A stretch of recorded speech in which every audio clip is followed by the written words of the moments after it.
Hola, muy buenos días. Sean bienvenidas y bienvenidas el día de hoy. Estamos organizando desde el Centro de Estudios Simón Bolívar este foro titulado Bolívar, Objetivo de Guerra. En la mañana de hoy nos acompaña un panel de especialistas que está integrado por Anabel Díaz H. Ella es profesora universitaria, egresada del Pedagógico de Caracas, una especialidad en ciencias sociales, es articulista del diario Ciudad Caracas y cumple responsabilidades en la Dirección de Asuntos Políticos de la Alcaldía del Municipio Bolivariano Libertador de Caracas. Nos acompaña también el maestro Luis Brito García, abogado, historiador, ensayista, guionista de cine, dramaturgo, uno de los grandes intelectuales de la venezolanidad, quien además tiene una extensa carrera académica, profesor universitario y ganador de muchísimos reconocimientos y premios a nivel nacional e internacional. Nos acompaña también Leonel Muñoz Paz, historiador, analista, escritor. Leonel es director del Centro de Estudios Hispanoamericanos de la UCB y además un compañero que forma parte del equipo fundador del Centro Nacional de Historia. Tenemos a Jorge Berrueta Simancas, colega historiador. Jorge es especialista en los temas documentales archivísticos y trabaja en el Archivo General de la Nación, profesor universitario y cursante de una maestría en estudios militares. Ahora, el día de hoy nos reúne precisamente hoy 25 de septiembre del 2020, se cumplen 192 años del atentado perpetrado contra el libertador Simón Bolívar en Bogotá. Consideramos que es buena oportunidad para reflexionar sobre Bolívar como un objetivo de guerra. ¿Cuáles son las circunstancias históricas en las que se gesta el antibolivarianismo? ¿Cómo Bolívar enfrenta una oposición al proyecto no solamente de liberación, sino de creación de la República de Colombia? ¿Cuáles son, cómo trasciende el antibolivarianismo y cuáles son las expresiones, sus expresiones actuales, desde lo cultural, desde lo político, desde lo social, entendiendo que Bolívar es la fuerza motora de la revolución bolivariana que encabezó el comandante Hugo Chávez y que continúa el presidente Nicolás Maduro? El bolivarianismo forma parte entonces de la vida política, de la vida social, de la vida cultural venezolana, y consideramos que Bolívar está bajo ataque de guerra. Para comenzar con esta actividad, bueno, queremos en principio también agradecer la invitación del profesor Pedro Calzadilla y también agradecer el equipo de trabajo que nos ha estado apoyando para realizar esta actividad, el compañero Sergio Arria, la compañera Livia Ferrer, Rosario Soto y Sebastián Calzadilla y Nayauri Jiménez han hecho posible que estemos hoy reunidos con este interesante y muy necesario debate. Jorge, queremos comenzar contigo sobre todo porque nos interesa saber los detalles del atentado esa noche, la conspiración alrededor de Bolívar, ese 25 de septiembre de 1828. ¿Quiénes son, Jorge, los involucrados? ¿Cómo es la dinámica de esta conspiración? Y forma parte de esto de una estrategia que iba más allá de simplemente quitarle la vida al libertador. Te escuchamos, Jorge. Muchas gracias. Sí, bueno, ante todo, buenos días. De verdad agradecer al Centro Internacional Simón Bolívar por la invitación, la posibilidad de estar con ustedes compartiendo e intercambiando algunas visiones, ¿no? Sobre ese histórico que ha quedado en el imaginario de nuestros pueblos, ¿no? Sobre todo el pueblo colombiano y el pueblo venezolano, ¿no? Y bueno, con una mirada, si se quiere, desde una perspectiva estratégica, ¿no? He tenido la posibilidad de ser docente investigador durante algunos años particularmente en nuestra universidad militar, en la Unidad de Historia Militar Universal y en la Unidad de Historia Militar de Venezuela. Y fíjate, ahí más allá de reencontrarnos con el hecho anecdótico, ¿no?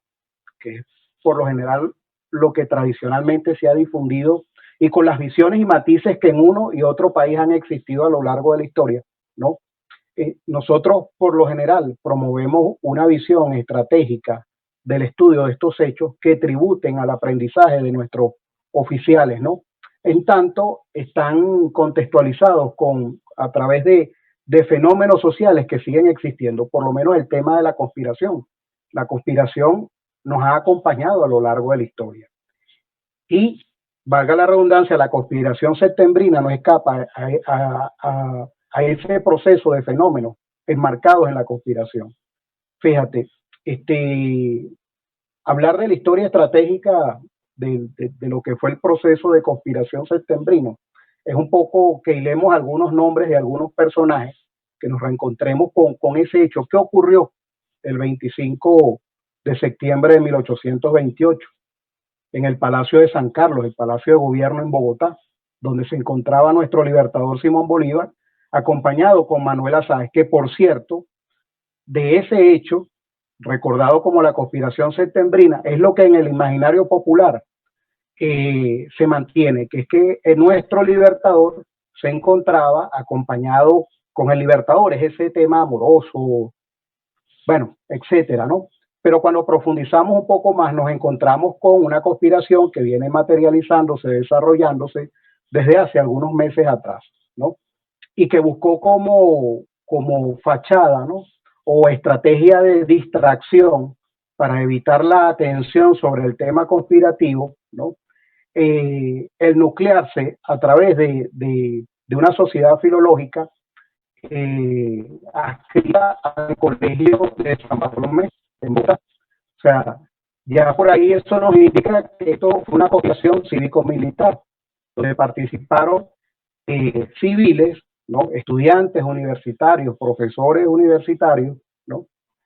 Y con apoyo del sector militar, ¿no? Y entre esas figuras del sector militar que estuvieron esa medianoche del 25 de septiembre de 1828 en el Palacio de San Carlos, Palacio de Gobierno, donde se encontraba nuestro libertador Simón Bolívar, acompañado por Manuel Sáenz, el oficial que dirige esta tropa integrada por civiles y militares que irrumpió en el palacio, asesinó a los guardias, por cierto, entre los que destaca el coronel Ferguson, un patriota, un héroe recordado por nuestra historia, por nuestras historias nacionales, tanto la de Colombia como la de Venezuela. Es uno de los caídos esa noche del 25 de septiembre en defensa del Estado y en defensa de la figura del libertador Simón Bolívar. Bueno, uno de esos conspiradores que encabeza esta irrupción es Pedro Carujo, ¿no? Muy conocido y recordado por estos tristes y lamentables hechos por nuestra historia oficial, ¿no?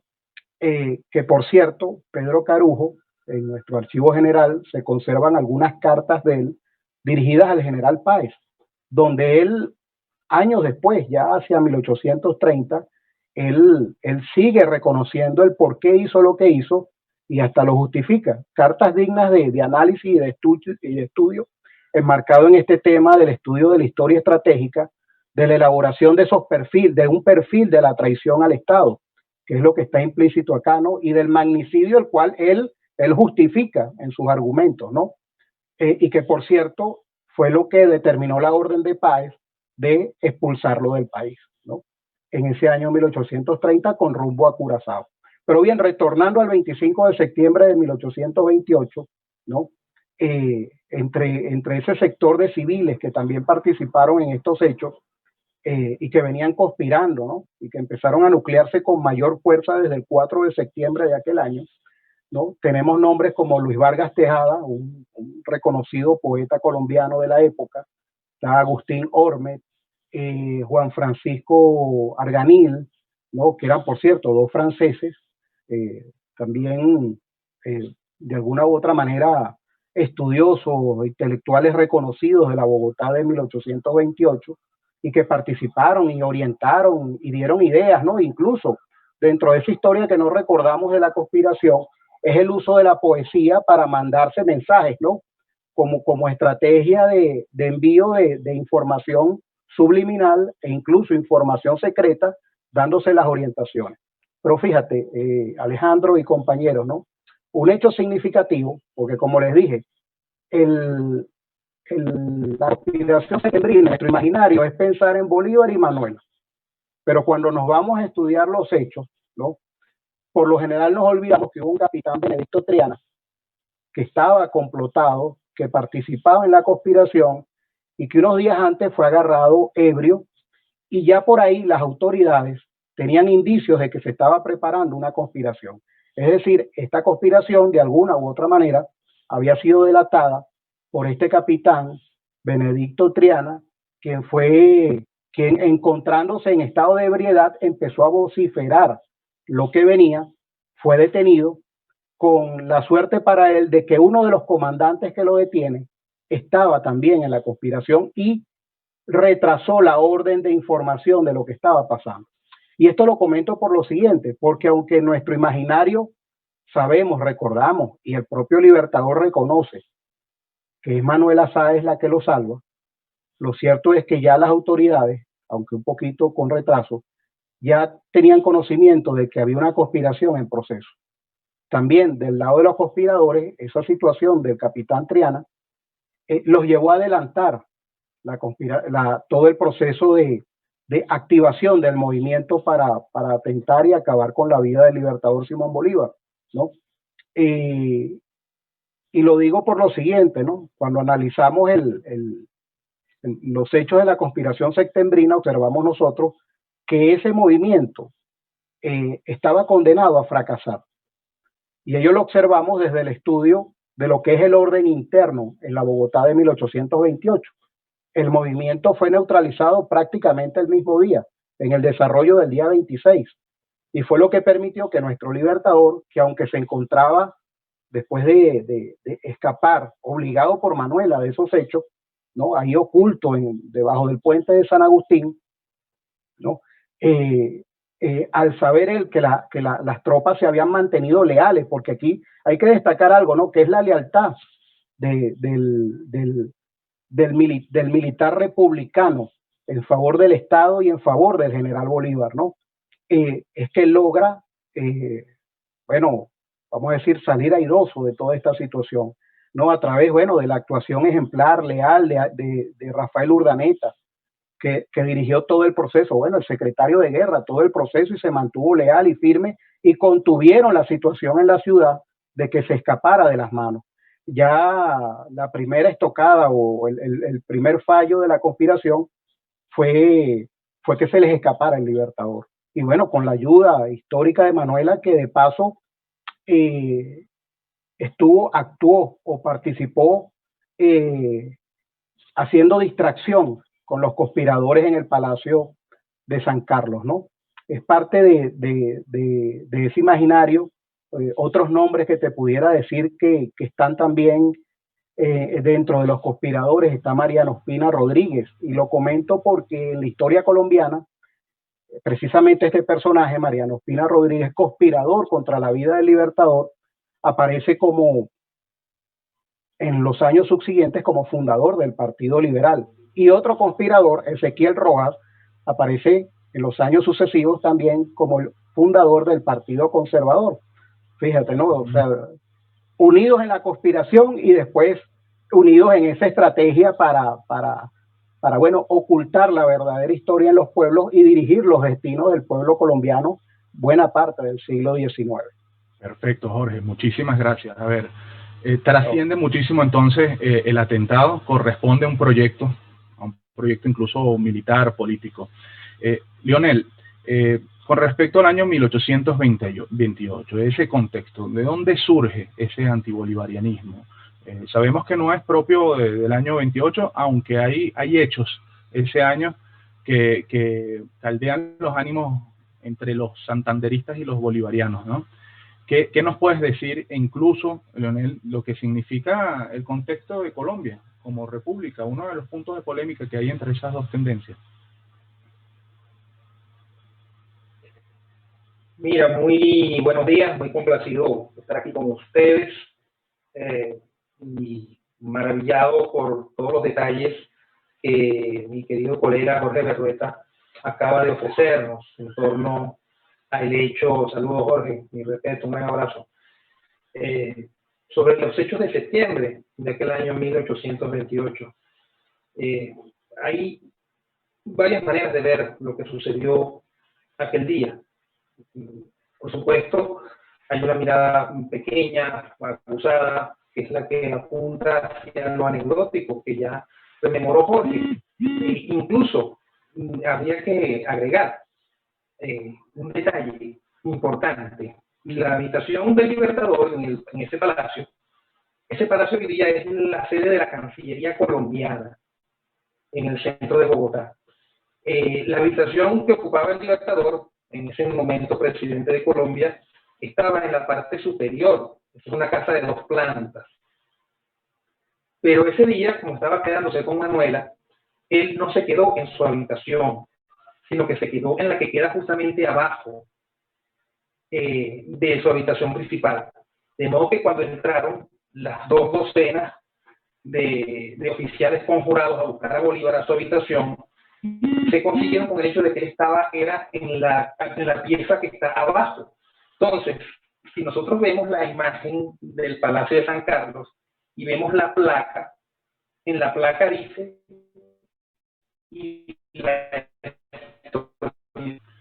Disculpa, Leonel. Sí, disculpa, ya, Leonel. Tuvimos un problema con la última parte de tu intervención.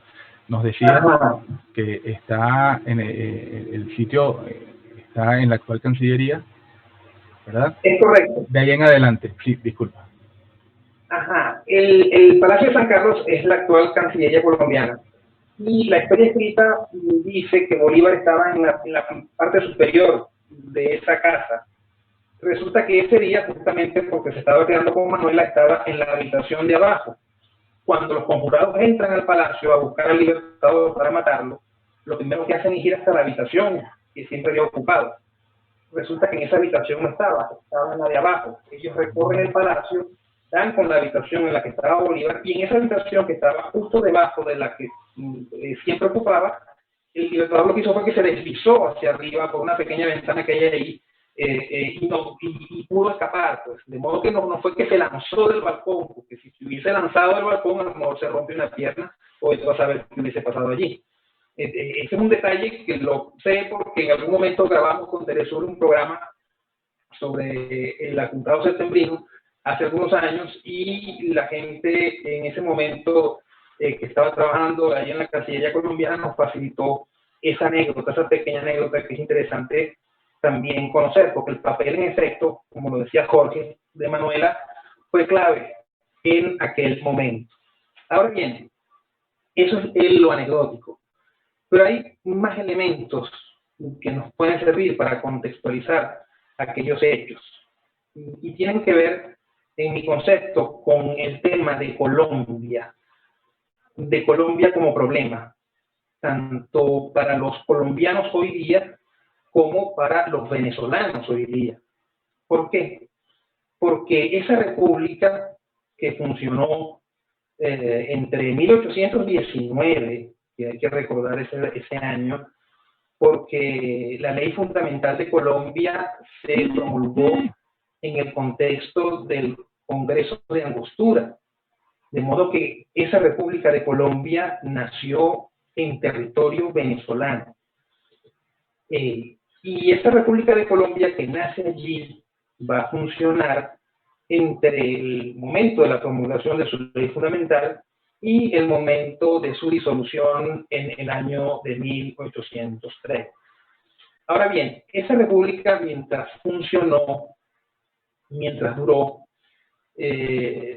fue la que hizo posible la extensión del teatro de la guerra hasta el sur del continente. Esa república fue la que con sus recursos financió la liberación del sur del continente. Esa república nace, como ya lo dije, en Venezuela, pero a pesar de ese hecho de haber nacido en Venezuela, también para los venezolanos ha sido, en términos historiográficos, problemático tratar con el tema de Colombia. Primero porque, por razones obvias, y también le sucede a los colombianos hoy día el mismo problema, la confundimos con la otra Colombia, la confundimos con la Colombia actual. Esa confusión es común tanto en Colombia como en Venezuela. Para evitar esa confusión, la historiografía ha legado la diferencia de hablar de la Gran Colombia o de Colombia la Grande, en lugar de hablar de la República de Colombia, que fue lo que realmente funcionó durante esos años. Pero esa confusión de la que hablo también se ha traducido en cierto olvido historiográfico en relación con la República de Colombia, porque es un periodo que luce viudo, digámoslo así. No hay una historiografía de las nuestras tenida, nuestras historiografías como historiografías nacionales, que le dediquen un espacio suficientemente detenido a estudiar lo que allí sucedió. ¿Por qué? Porque nuestras historiografías, las que se van a confeccionar después de la disolución de Colombia, van a atender al objetivo de reforzar los proyectos nacionales de cada uno de nuestros países y no a la comprensión de lo que sucedía en ese momento, que no necesariamente atendía a los proyectos nacionales que después van a tener lugar. El teatro de la guerra fue, como nosotros muy bien lo sabemos, un teatro sumamente complejo y que dentro de esas complejidades para su estudio, uno de los requerimientos, de los requisitos, de las premisas que tal vez habría que tomar como punto de partida, y todo esto que estoy diciendo no es más que materia para la discusión entre nosotros, historiadores todos, estudiosos todos de ese tiempo. Ese hecho ha permanecido, les decía, en el abandono, el lapso de Colombia, el lapso que va de 1821 a 1830, ha permanecido en cierto rezago, en cierto abandono, desde el punto de vista historiográfico. Hay dos figuras que están allí envueltas en aquellos hechos del año 1828, además de las que mencionó ya Jorge, el almirante José Prudencio Padilla, que va a ser fusilado después de un juicio sumario a raíz de esos hechos, pero por supuesto las más emblemáticas son las de Simón Bolívar y Francisco de Paula Santander. En el caso de esos dos personajes, que también formaron parte de aquella trama, Bolívar, por supuesto, el que fue objeto de esa conjura, de ese atentado que intentó acabar con su vida, y Santander como un artífice, como un señalado, como un acusado, que finalmente va a ver su nombre enlodado en medio de todo aquello y que va a poder canjear su pena de muerte por la del exilio, resolución esta tomada por el propio Libertador. Esos dos personajes también formaron parte de una trama en la que comenzaron a tener relación no solo en torno o en los días propios del funcionamiento de la República de Colombia, sino en torno a ese otro gran teatro que va a dar como resultado del funcionamiento de Colombia, que es el teatro de la Guerra de Independencia. Porque Bolívar y Santander, desde 1813, cuando estaba Bolívar saliendo desde Cartagena con la idea de venir a Venezuela y con los recursos necesarios para lograr de nuevo la liberación de Venezuela, tiene algunas diferencias de orden, en aquel caso táctico, de orden, en aquel caso más bien militar, con este otro personaje que es Francisco de Paula Santander. Ellos se consiguen por vez primera en el Valle de Cúcuta, y allí hay una primera interacción, porque Santander es partidario de que las tropas comandadas por Bolívar no entren al territorio de la antigua Capitanía General de Venezuela, mientras que Bolívar sí es partidario de continuar, por supuesto, la marcha hacia el territorio que lo vio nacer. Su idea siempre fue llegar hasta Caracas. Esa es la petición que eleva ante el Congreso reunido en Cartagena. Esa es la razón de su manifiesto de Cartagena, entre otras cosas, convencer a los neogranadinos que sin esos recursos y sin lograr la liberación de Venezuela, este podría ser el punto de partida para la aniquilación de esos focos de autonomía, de independencia que se estaban dando en la Nueva Granada, y con ese propósito pues que va, convence, reúne todos esos pertrechos, se viene con nombres, con suficientes recursos para seguir la guerra, pero ahí en ese año 13 hay un primer encontronazo, digámoslo así. No fue tan rudo, no fue tan frontal, pero sí hubo unas primeras palabras entre esos dos personajes que así harían presagiar una relación no siempre bien avenida.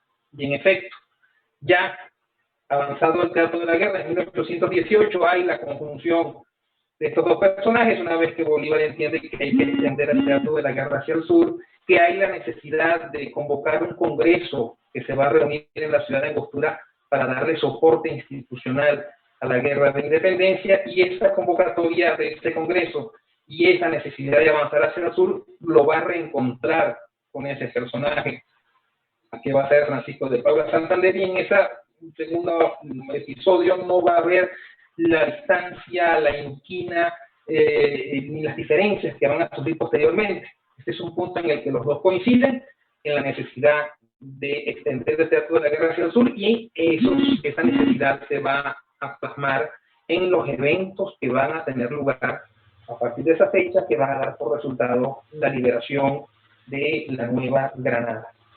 Leonel, y luego, muchísimas gracias. Permiso, Leonel, déjame atajarte un momento ahí para cumplir los temas de rigor de tiempo, pero quedamos pendientes sobre todo para que ahondemos más adelante en esa relación Bolívar-Santander. ¿Qué elementos, más allá de las diferencias en torno a lo que era la campaña de liberación del sur, el gran costo económico que eso significaba para Colombia, Santander, como lo dijo Bolívar en su momento, como el hombre de las leyes, y Bolívar decía: yo soy el hombre de la dificultad, y decía Sucre es el hombre de la guerra? Que nos puedas ahondar brevemente en la segunda ronda sobre esas consideraciones. Vamos un momento con Anabel, porque Leonel nos ha planteado también, tanto Leonel como Jorge, lo que es el fundamento o cómo cobra fuerza el antibolivarianismo, ¿sí? Pero también nosotros tomar en consideración cómo trasciende. Una vez que fallece el Libertador, que se divide la República de Colombia, el antibolivarianismo es característico, ¿no? Tanto en Colombia como en Venezuela, e incluso es un problema que se traslada hasta la actualidad. Anabel, nos quisiéramos saber, esos hechos del 25 de septiembre de 1828 que tuvieron una repercusión enorme, en la comprensión de que Venezuela vive actualmente un proyecto bolivariano que encabezó el comandante Hugo Chávez y continúa el presidente Nicolás Maduro. ¿Cómo se expresa actualmente ese antibolivarianismo y qué significa? ¿Cuáles son los espacios donde actúa ese antibolivarianismo, y sabiendo que hay expresiones actuales y muy recientes? Sí, bueno, primero que nada, saludar la creación del Centro Internacional Simón Bolívar. Creo que en muy buenas manos del profesor Pedro Calzadilla se va a cumplir con una deuda histórica, que es profundizar el análisis, sistematizar el legado de lo que es el pensamiento bolivariano como doctrina que rige a Venezuela, pues a la nación venezolana. En cuanto a lo que tiene que ver con la conspiración septembrina, está viva hoy. Esa tensión Santander-Bolívar, bolivarianismo, antibolivarianismo, está más viva hoy que nunca. Y lo hemos materializado en cada una de las acciones del enemigo. Ese nombre que ustedes le han dado al foro hoy, que es Bolívar Objetivo de Guerra, nos hace entender que estamos en un estado de guerra. Estamos en un estado de guerra donde hay una confrontación entre las fuerzas populares que abrazan la idea y el pensamiento bolivariano, la República Bolivariana de Venezuela, y esa confrontación, bueno, con los poderes hegemónicos que están hoy apoyados y que tienen un enclave muy importante en la oligarquía colombiana. Esa oligarquía que el imaginario popular venezolano y colombiano ha llamado los bastardos hijos de Santander. Eso que desde la historia insurgente nosotros hemos denominado como esa tensión permanente entre el bolivarianismo y el antibolivarianismo, marca hoy un epicentro de desarrollo de los acontecimientos en esta parte del mundo, ¿no? En el marco de todo lo que está pasando, de toda esta disputa por la hegemonía mundial. Entonces, Venezuela está aquí jugando un papel fundamental. La figura de Bolívar pasa a ser central, es parte de ese epicentro. El bolivarianismo niega la posibilidad de la no existencia, que es lo que nos está proponiendo hoy ese poder hegemónico. Bueno, la no existencia del Estado-Nación venezolano, la no existencia del Estado-Nación colombiano, y recordar un poco que ese atentado de Santander contra Bolívar es un parteaguas que ha sido invisibilizado por la historia, poco conocido y manejado en las aulas de enseñanza de la historia primaria, secundaria, que es donde se forja la identidad, y bueno, se queda para los especialistas. Pero lo que quedó en el imaginario, lo que quedó en el pueblo venezolano y el pueblo colombiano es que, bueno, estamos divididos. Estamos divididos en torno a una figura que es la figura de Bolívar. Y hoy, así como lo decíamos hace muchos años atrás, podemos decir Bolívar vive, y vive como idea movilizadora de un pueblo que intenta alcanzar eso que logró y que prometió y que materializó Bolívar como figura histórica, ¿no? Eso que ya deja a Bolívar de ser hombre y pasa a ser ese héroe cultural en donde nosotros como Estado-Nación o como nación, como pueblo, como comunidad, hemos depositado en él las máximas cualidades a las que cualquiera de nosotros puede aspirar. Pero eso es válido para el pueblo venezolano, pero también es válido para el pueblo colombiano. Y eso es lo que nosotros debemos rescatar hoy, este 25 de septiembre del 2020. ¿Por qué? Porque sigue la pugna viva, sigue la tensión activa y definiendo los pasos, los momentos. Porque ¿cómo podríamos nosotros catalogar el intento de magnicidio contra Nicolás Maduro en agosto del 2018 si no es revivir precisamente el espíritu santanderiano en contra de los hijos e hijas de Bolívar? Pero los hijos e hijas de Bolívar no están solo en Venezuela, los hijos e hijos de Bolívar están también en Colombia, y el pueblo colombiano también es parte del legado histórico de la obra de Bolívar. Por eso que decía Leonel, es la República de Colombia, no son dos naciones separadas, no es ese el legado es precisamente esa unidad necesaria para hacer de este lado del continente, en ese mundo multipolar, la posibilidad de decidir como otro polo y no quedar subordinados, ¿verdad?, o borrados por una guerra entre hermanos, una guerra fratricida, una guerra que llevaría a la balcanización de ambos estados y que no conduciría a ningún asidero histórico ni para ambos pueblos, ¿no? Eso es importante que lo recordemos, porque ha habido de parte de Venezuela también un dedo apuntando a Colombia, y culpamos, a veces extendemos la culpa de esta traición que se materializó ese día y que continúa hoy viva en el pueblo colombiano, que también es víctima de la misma traición y que al igual que nosotros nos está tratando de buscar los caminos para su liberación, para su existir, para defender su derecho a la autodeterminación, y lo vemos en la cantidad de muertos, líderes y lideresas sociales que lleva pues el pueblo colombiano a cuesta, ¿no? Esa dura batalla por la vida en Colombia, que incluye y que debe desde Venezuela el pueblo venezolano asumir como suya, como nuestra. Debemos sentir que los muertos colombianos son muertos nuestros, que es parte de ese mismo proceso de liberación, y que no va a ser posible en Venezuela si no lo logramos en Colombia, y que no va a ser posible en Colombia si no vemos hacia Venezuela.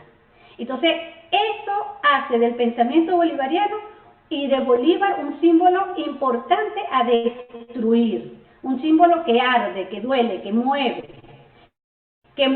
para un lado hacia el espíritu que intenta romper esa amarra y mueve hacia el otro lado de, bueno, cómo estas oligarquías colombo-venezolanas persiguieron a Bolívar, vilipendiaron a Bolívar, expulsaron a Bolívar, lo condenaron prácticamente a muerte y luego, a partir de 1876, en función de que Bolívar ya era una idea generalizada en el imaginario de los pueblos, la presión social los hace decir, bueno, no, vamos a apropiarnos del símbolo, vamos a hacerlo nuestro y vamos a decir que nosotros también somos bolivarianos.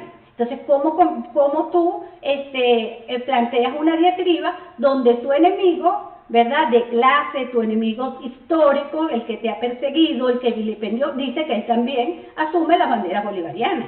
De hecho, pues, hablábamos de los diferentes tipos de bolivarianismo.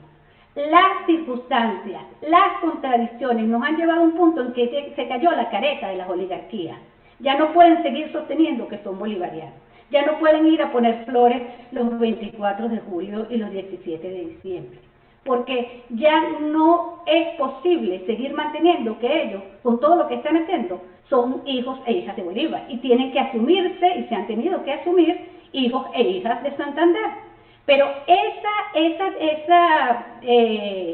esa labor de 1876 de la oligarquía venezolana y colombiana, en decir, bueno, sí, asimilamos a Bolívar, lo despojamos de su elemento libertario, lo despojamos de su elemento simbólico y nos apropiamos de él, porque es un elemento que unifica al pueblo venezolano, pero que unifica al pueblo colombiano, y nosotros podemos ver que con todas esas diferencias en las izquierdas colombianas, la única vez que se sentaron a discutir y como bloque organizado se llamaban Coordinadora Guerrillera Simón Bolívar.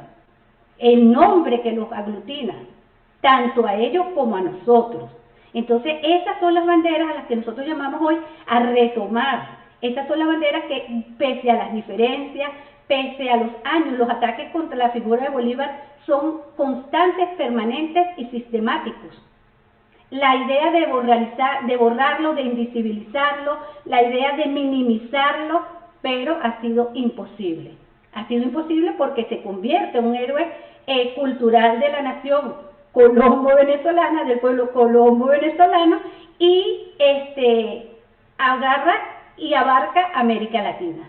Entonces nosotros encontramos y podemos dialogar con bolivarianos cubanos, que fue José Martí, el primero que vio esta trascendencia, esta trayectoria del pensamiento bolivariano a lo largo del continente, pero también podemos sentarnos a hablar con bolivarianos nicaragüenses, con bolivarianos centroamericanos, con bolivarianos incluso chilenos y argentinos, que son los que un poco han estado más alejados de esto, pero todavía el pueblo hoy, el pueblo ecuatoriano, ayer marchaba en contra de la traición de Lenín Moreno en esta buena tradición santanderista, y gritaba la consigna, alerta que camina la espada de Bolívar por la América Latina.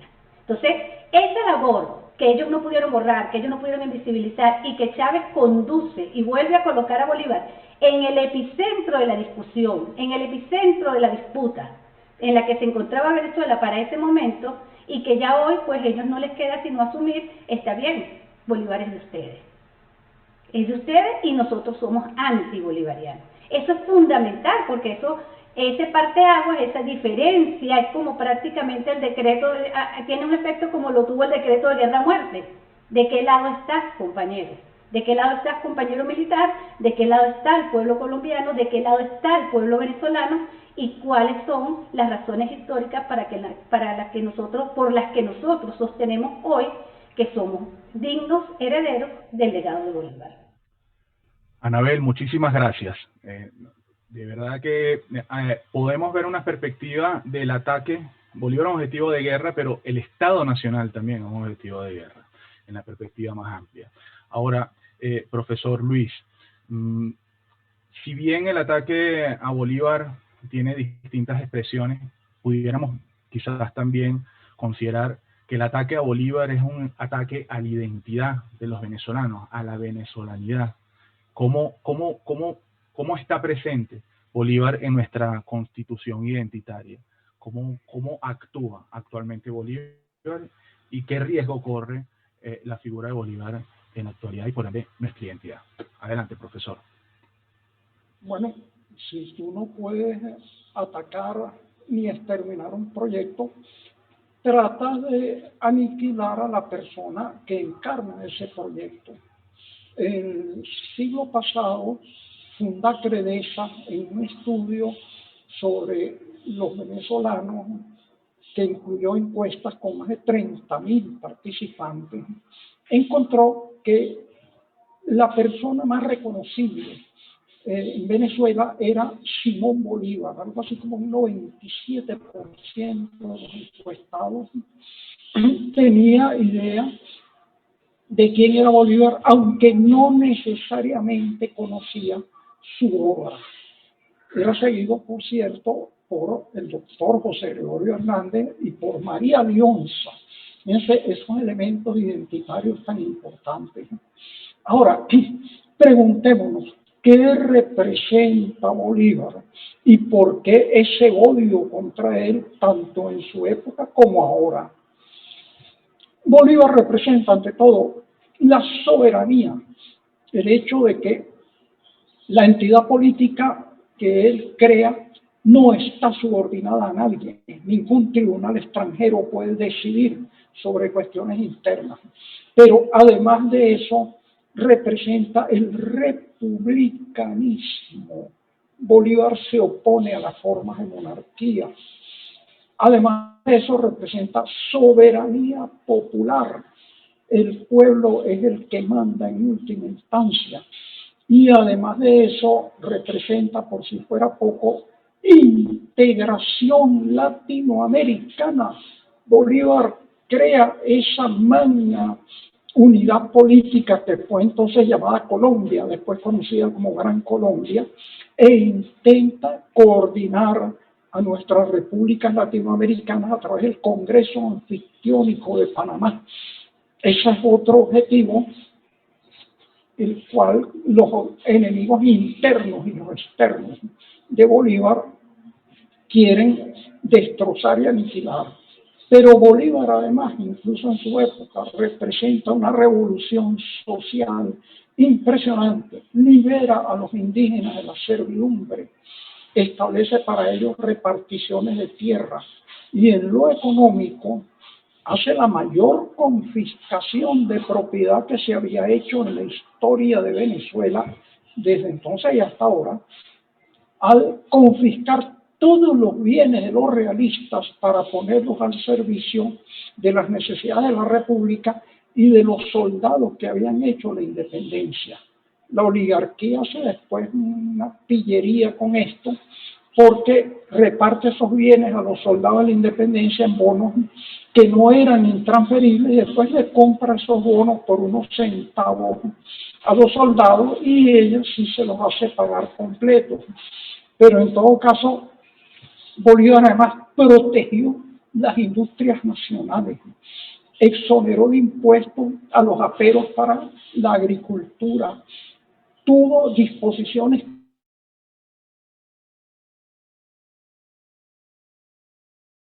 la cría de llamas, por ejemplo, en el Perú.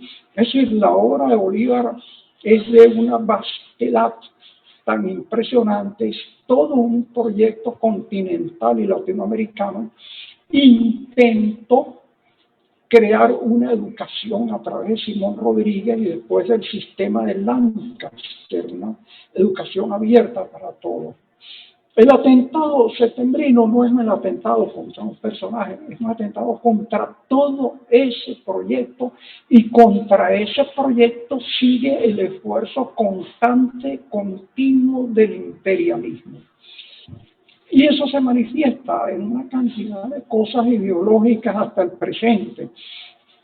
Desde sus primeros pasos, Bolívar es perseguido por la calumnia. Por ejemplo, la fábula de que Bolívar habría entregado a Miranda a los españoles. No. Bolívar y un conjunto de jóvenes patriotas indignados por el armisticio de Miranda lo hicieron prisionero para juzgarlo ellos. Ahora, la fortaleza donde confinaron a Miranda cayó en poder de los españoles y con ellos Francisco de Miranda.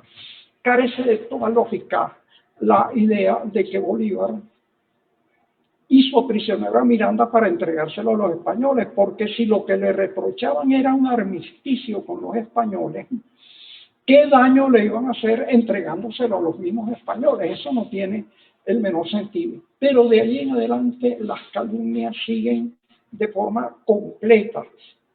Está, desde luego, la oposición del santanderismo contra Bolívar, el atentado septembrino, la conspiración de la Cociata para disolver la Gran Colombia, que era su magna obra política, y después la cantidad de intelectuales que han intentado destruir el patrimonio y la reputación de Bolívar.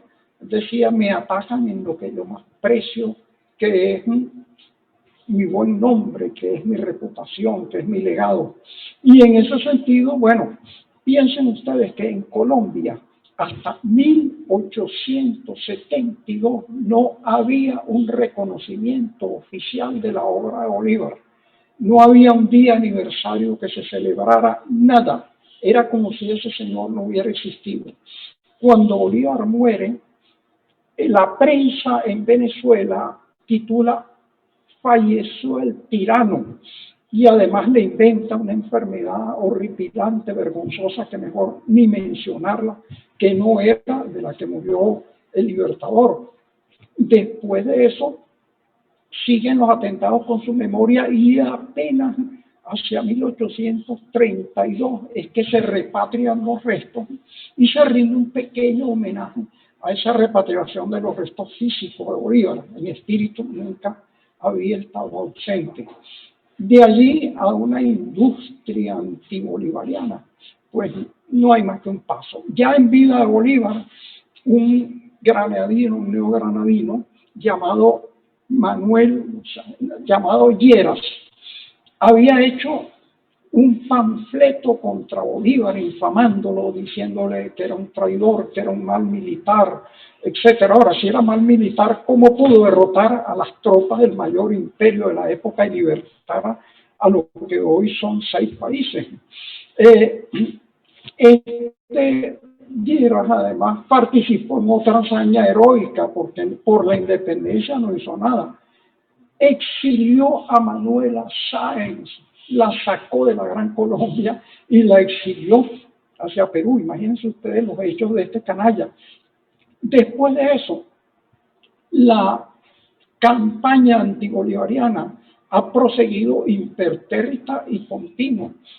Salvador de Madariaga, un autor español, hizo un libro sobre Simón Bolívar en el cual él pone a hablar a Bolívar al final y dice: yo renuncio a mi título de libertador porque de todos modos esa libertad se iba a dar. Ahora, si se iba a dar, entonces ¿por qué no se dio sola? Porque fue necesario un conjunto de lanceros del pueblo, de próceres y la conducción de Bolívar para que se diera ese proceso histórico. Pero además de eso, hay toda una cantidad de denigradores del patrimonio de Bolívar. Duco de Reinholstein, que fue uno de los integrantes de la Legión extranjera, escribió todo un libro contra Bolívar para denigrarlo. Lamentablemente, Carlos Marx escribió un artículo muy apresurado en el cual demerita bastante a la figura de Bolívar, pero fue una cosa escrita deprisa y sin mayor documentación.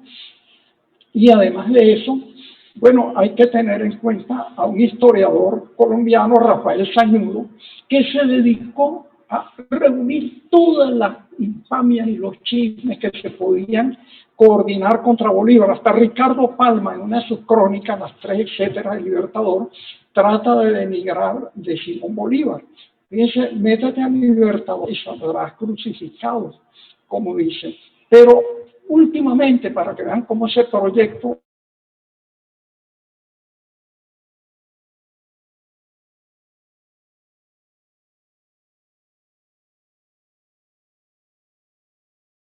hace una novela contra Bolívar llamada La carroza del Libertador, donde intenta decirle que era mal militar. Claro, un mal militar que ganó casi todas las batallas en las cuales estuvo metido, un traidor que murió por ser fiel a su causa, y una persona que no se ocupó de el pueblo cuando justamente sus esfuerzos fueron en todo caso para que fuera recompensado el esfuerzo popular, liberar a los indígenas y además de eso mejorar la situación del pueblo venezolano y tratar de instituir en aquella época precaria instituciones educativas. En conclusión, la campaña contra Bolívar es una campaña contra sus ideales, es una campaña contra la América Latina integrada, contra la América Latina soberana, contra la América Latina dueña de su economía, contra la América Latina capaz de integrar a América Latina y el Caribe en una mancomunidad anfictiónica.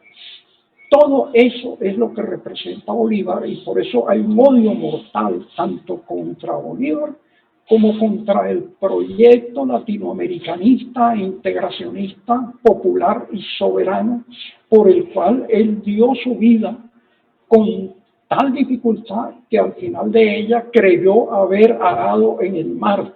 No, los surcos de ese proyecto siguen abiertos y son una agenda, un legado para todas las generaciones presentes y futuras de nuestra América. Entonces, un poco el compendio de esa campaña contra Bolívar tiene que ver con eso. Es una campaña contra un proceso, contra un proyecto que sigue vivo. Se puede aniquilar al hombre a través de atentados, a través de la ingratitud, exiliándolo, llevándolo a la muerte por las contrariedades y las ingratitudes, pero no se pueden exterminar las ideas de ese proyecto que arrancó de una manera tan brillante. Y entonces la actual campaña contra Bolívar es eso, es una campaña contra la América Latina integrada, soberana, independiente y autónoma. Y llega a extremos tan ridículos como el de que en una asamblea legislativa nacional dominada transitoriamente por la oposición, el primer acto sea sacar los retratos de Bolívar del Palacio Legislativo de la República que Bolívar fundó con los demás patriotas, desde luego, a través de las armas, porque no había otra razón posible en el momento. Son cosas que dan más bien risa y que dan idea de que así como hay hombres sumamente grandes, siempre esa grandeza es atacada por los más pequeños. Lo que tenemos que hacer es siempre defender ese proyecto que instaló y que instauró Simón Bolívar, hacerlo nuestro e intentar llevarlo a su culminación. Los grandes proyectos toman a veces siglos. Bolívar decía 300 años de calma no bastan. Bueno, llevamos medio milenio retrasando ese proyecto.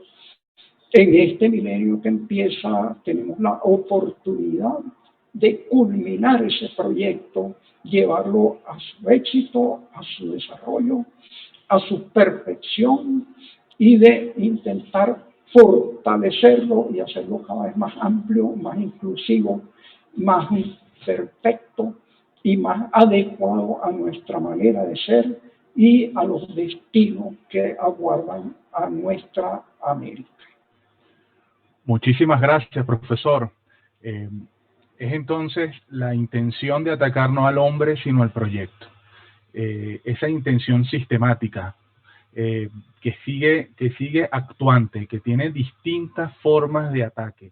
Jorge, en este contexto de una guerra inusual, una guerra de cuarta generación, una guerra que no es específicamente militar, pero sí lo es, no solamente acciones de guerra, como conocemos tradicionalmente, enfrentamiento bélico. Tú nos has mencionado que hay un trasfondo de la conspiración del 25 de septiembre de 1828. Muchos de sus protagonistas formaron parte de la configuración política de la República de Colombia, tanto liberales como conservadores. Pero concretamente, Jorge, como estrategia militar y expresión militar actual, ¿cómo es ese ataque al Libertador? ¿Cómo se manifiesta y qué papel juega la Colombia actual en esa gran estrategia del Imperio norteamericano? Sí, fíjate, Alejandro, ¿no? Y quienes nos escuchan, ¿no? Bolívar ha sido, ¿no?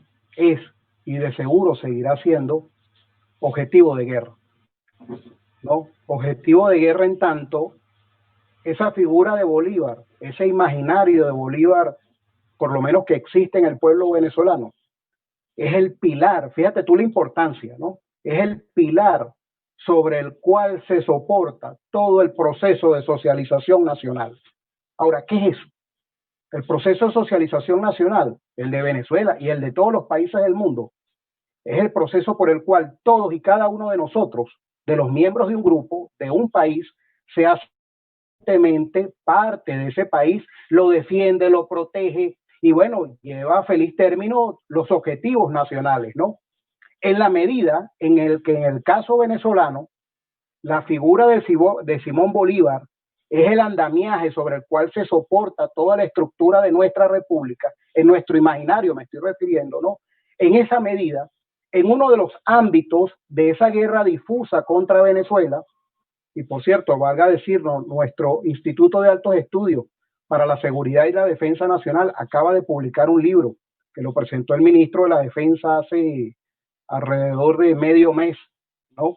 De la mano de nuestro general Pérez Villamizar, ¿no? Que es la guerra difusa contra Venezuela, donde se elabora una doctrina sobre la guerra difusa. Uno de los ámbitos de la guerra difusa es precisamente el ámbito cultural. Y dentro del ámbito cultural de la guerra, el ataque, por eso vemos, como lo decía la profesora Anabel, ¿no? El ataque, ¿no? Desde lo histórico, desde lo doctrinario, está dirigido a la figura de Simón Bolívar. Pero fíjate, no han logrado derribarla. ¿Por qué? Por un pequeño gran detalle, Alejandro, y quienes nos escuchan, ¿no? Que es cuando nosotros hacemos una relectura, y por eso valga la cuña del profesor Pedro cuando nos decía hace algún tiempo que hay que volver a Bolívar, tenemos que volver y releer a Bolívar, pero a Bolívar hay que releerlo a la luz de nuestro tiempo y a la luz de una mirada desde la perspectiva de las ciencias de la información, sobre todo si contamos hoy en día con el archivo del Libertador y cruzamos lo que le escribió Bolívar, pero también con la información que él recibía, es donde la percepción que tenemos del Libertador, más allá de ser el andamiaje sobre el cual se soporta nuestro proceso de socialización, es donde entendemos que Bolívar es la expresión de un pueblo, subyace en él, subyace. Esta doctrina del Libertador no es la doctrina de Bolívar solo. Bolívar es un equipo de hombres y mujeres que se hicieron pueblo para conquistar la gloria. Ese Bolívar sigue presente y ese Bolívar es la expresión de un pueblo. Y en la medida en que es la expresión de un pueblo, los ataques sistemáticos, ¿no? Consecuentes contra su figura no surten efecto. Ya lo decía el profesor Luis Brito García, en nuestro imaginario, sobre todo en el de venezolano, pero como lo decía Anabel, porque también ese Bolívar trasciende a los venezolanos, es también parte de lo colombiano, es parte de lo ecuatoriano, es parte de lo nuestro hispanoamericano y de lo nuestro latinoamericano. En esa medida, Bolívar se convierte en un enemigo de guerra para otras latitudes. No es un enemigo porque esté declarando la guerra, es un enemigo para los intereses oscuros y mezquinos de esas transnacionales de la hora, ¿no? Que ven en ese imaginario, porque saben que existe y saben que está sembrado y que subyace en nosotros, en cada uno de nuestros corazones, subyace esa idea de Bolívar.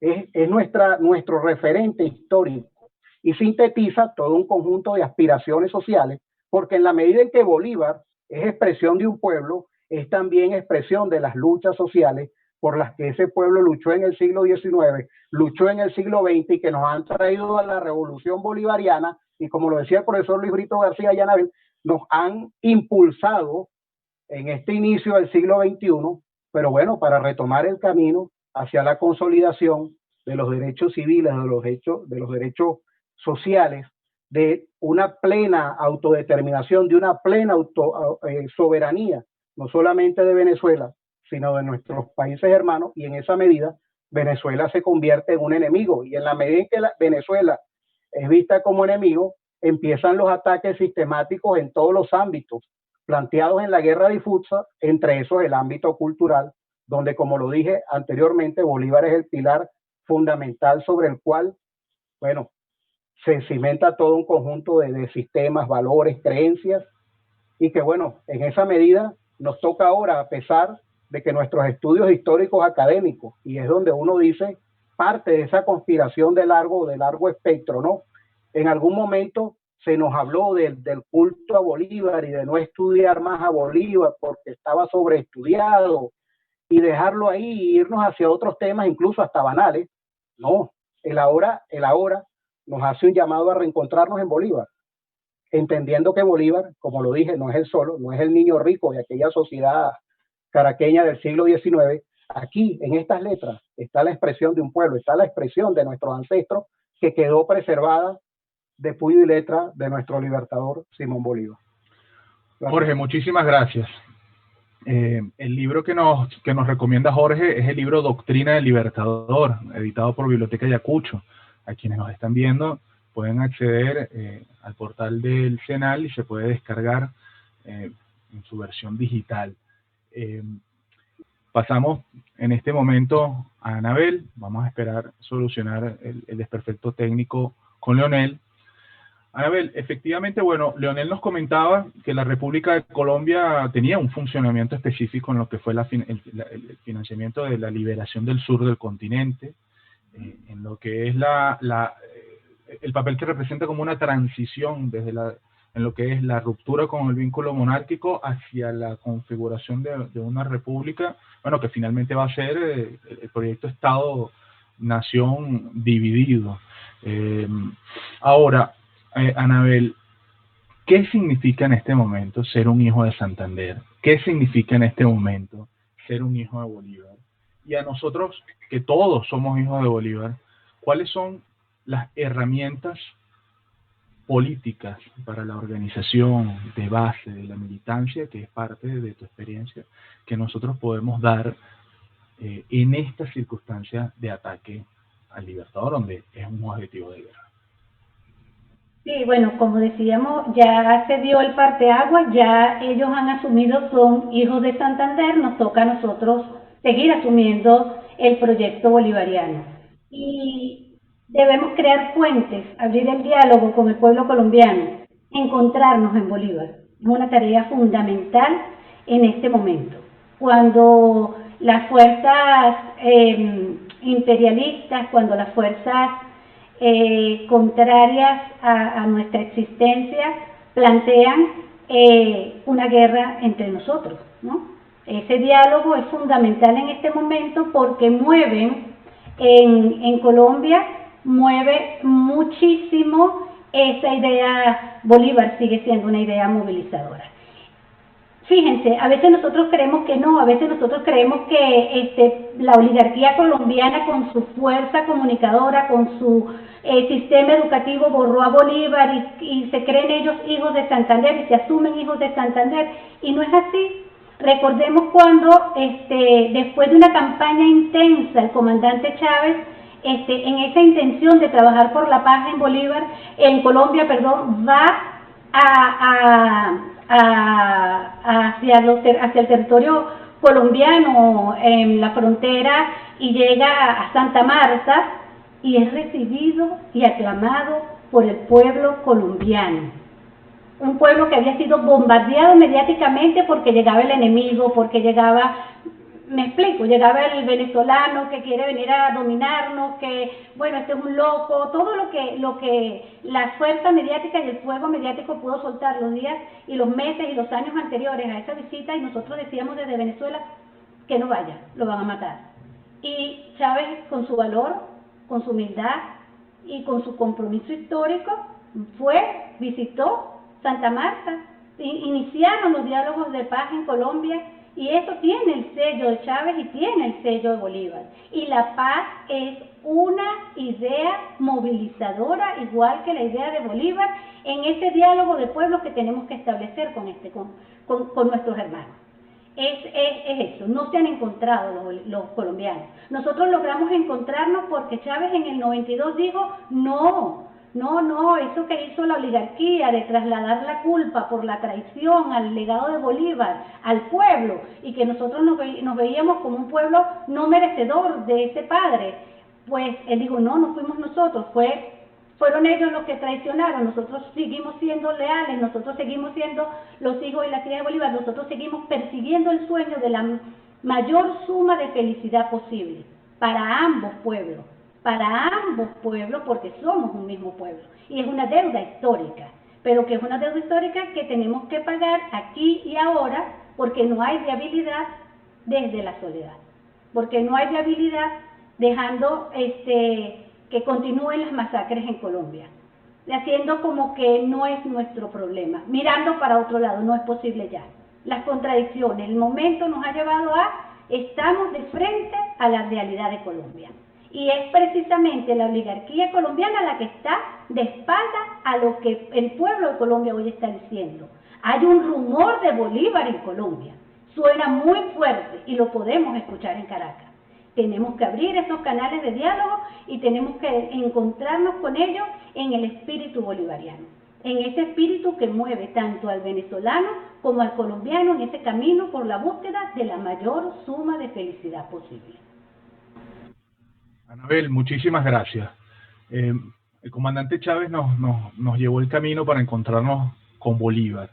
Ahora, profesor Luis, ¿cómo ayudamos desde Venezuela a que nuestros hermanos colombianos también se encuentren con Bolívar? ¿Cómo les damos las herramientas para que juntos defendamos a Bolívar como un elemento ya no de la identidad venezolana, sino constitutivo también, ¿por qué no?, de la identidad como hermanos americanos que somos?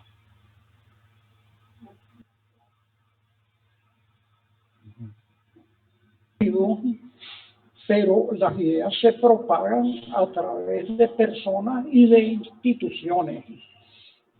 La ofensiva de ataques contra Bolívar, que son en realidad ataques contra su proyecto, debe ser contrarrestada con una ofensiva de estudios sobre la obra de Bolívar, sobre su vida, sobre sus escritos, y de órganos de difusión. En este sentido, el bolivarianismo ha hecho avances extraordinarios, desde el hecho de nombrar a nuestra patria como debe ser República Bolivariana de Venezuela, hasta la difusión de su imagen, la constante mención de su figura, pero además de eso hay que propiciar los estudios.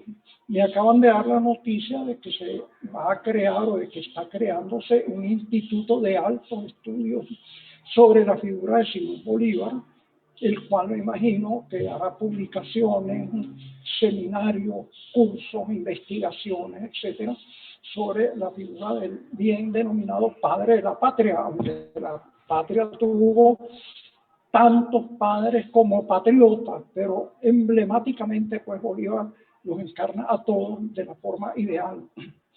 Hay que difundir los estudios de la historia patria. Me duele recordar lo siguiente: Rafael Caldera, en su segundo mandato, en las escuelas primarias había 9 horas, 3 horas de historia patria, 3 horas de geografía patria y 3 horas de educación cívica.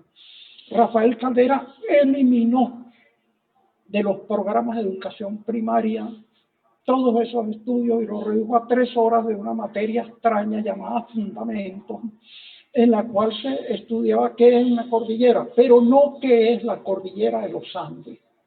Para mi sorpresa, parece ser que esa reforma hecha por el social cristiano y neoliberal Rafael Caldera todavía rige nuestra educación primaria. Entre las cosas a hacer, tenemos que restablecer en educación primaria esas 9 horas, 3 horas de historia de Venezuela, 3 horas de geografía de Venezuela, 3 horas de educación cívica venezolana y de allí fortalecer en el resto de nuestro sistema educativo los estudios de historia patria, geografía patria, economía patria, en todas las ramas de la educación, y debemos llevar esto también a todos los ámbitos de nuestra vida cultural. Es decir, fortalecer las investigaciones y los estudios sobre Bolívar, su época y las realidades inherentes a él, sobre su ideario y la difusión de estos principios que están en la raíz de lo que es actualmente Venezuela, pero de lo que es gran parte de la América independiente. Piensen ustedes hasta qué punto el ideario de Bolívar influyó, por ejemplo, en José Martí, que fue fundamental en la liberación de Cuba. En 1826 Bolívar estaba pensando en una expedición para liberar a las grandes Antillas, a Cuba, a lo que es ahora República Dominicana y Puerto Rico. No pudo llevarla a cabo por circunstancias de la época, pero su pensamiento era continental. Tenemos que hacer que ese pensamiento se divulgue continental y mundialmente, porque sobre Bolívar hay una imagen deforme, calumniada, monstruosa, que han difundido todos los enemigos de su proyecto. Nos corresponde a los venezolanos, que somos sus herederos, en cierta medida, restaurar la imagen propia, adecuada, transparente y diáfana del Libertador, en sus defectos y también en sus ocasionales errores, fallas, que hay que reconocer también sin mezquindades y sin falsos orgullos. Es decir, Bolívar es la representación de lo que Venezuela empezó a ser y de lo que debe ser el venezolano y el latinoamericano y caribeño. Tenemos que tener esa imagen de la forma más precisa, más clara posible, para dar lugar al proceso de imitación y de continuación de los ideales. Decía Maquiavelo que las personas tenían varias vidas, que había una vida personal, pero que había una vida de la fama. La fama de Bolívar, su vida simbólica, su herencia ideológica, no se extingue ni se extinguirá. Tenemos que hacer lo posible para ser dignos de ella y sobre todo para cumplir los ideales que su breve, trabajosa y contrariada existencia no pudo culminar a plenitud. Profesor, muchísimas gracias. Educar y divulgar es una forma, o de las formas más hermosas de defender a nuestro libertador Simón Bolívar. Con esto queremos dar cierre al foro de hoy, agradecer a Anabel Díaz H., agradecer a Leonel Muñoz Paz, a Jorge Berrueta Simancas y a usted, profesor Luis Brito García, por su participación.